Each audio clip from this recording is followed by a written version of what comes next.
75 জনের জমি হাতিয়ে নিয়েছেন এলাকার এক ব্যবসায়ী। নিজের নামে তৈরি করেছেন ভুয়ো কাগজপত্র, তারপরে জমিগুলি বিক্রি করেছেন 3টি বেসরকারি কোম্পানিকে।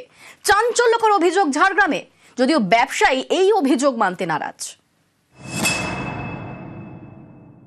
আমাকে মৃত দেখিয়ে আমার যত সম্পত্তি ছিল সেগুলা সুজিত কুঙ্গার নামে কোনো ব্যক্তি কোম্পানির নামে সেল করেছে।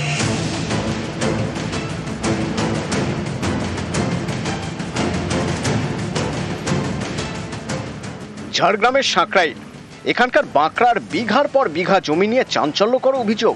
মালিকরা কিছু জানেনই না, অথচ তাদের জমি বিক্রি হয়ে গিয়েছে। ভুয়ো কাগজপত্র তৈরি করে প্রায় 75 জনের জমি হাতিয়ে নেওয়া হয়েছে বলে অভিযোগ। আমাদের জমি আমরা বিক্রি করি না, জন্মানি এরকম তুলে নিয়ে যাচ্ছে হয়ে যাচ্ছে। কিছু লোকে মানে যখন দেখছে অন্যায় করে তখন দেখছি আমরাও, তখন দেখছি না আমাদেরও না বিক্রি করি না। স্থানীয় জমি ব্যবসায়ী সুজিত কুঙ্গারের বিরুদ্ধে সরব স্থানীয়রা। তাদের দাবি, নিজের নামে জমি কেনার ভুয়ো কাগজপত্র তৈরি করেছেন সুজিত, তারপরে সেগুলি বিক্রি করেছেন 3টি বেসরকারি কোম্পানিকে।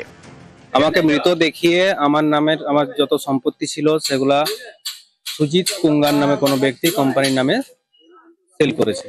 আমি হঠাৎ দেখি সবাই যখন আলোচনা করছে, আমিও আমার যখন জমি দাগ দিয়ে দেখছি যে আমারও জমি কোম্পানির নামে চলে গেছে।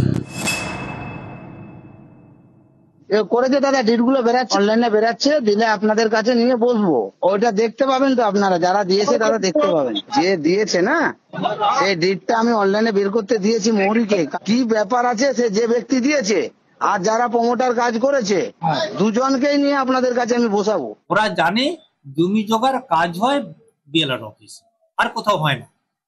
বিক্রি বাটা হয় ওরা জানে, কিন্তু বিক্রি বাটার ক্ষেত্রেই যে সমস্ত কিছুর কি বলবো যে একটা ইলিগাল কিছু একটা কাজ হচ্ছে, সে যে সেখান থেকে তৈরি হয়ে আসছে, সেটা কিন্তু সাধারণ মানুষের মধ্যে যে ল্যান্ড লিটারেসির ম্যাটারটা, সেটা কিন্তু আমি কারো কাছ থেকে আজ পর্যন্ত আমি লক্ষ্য করি।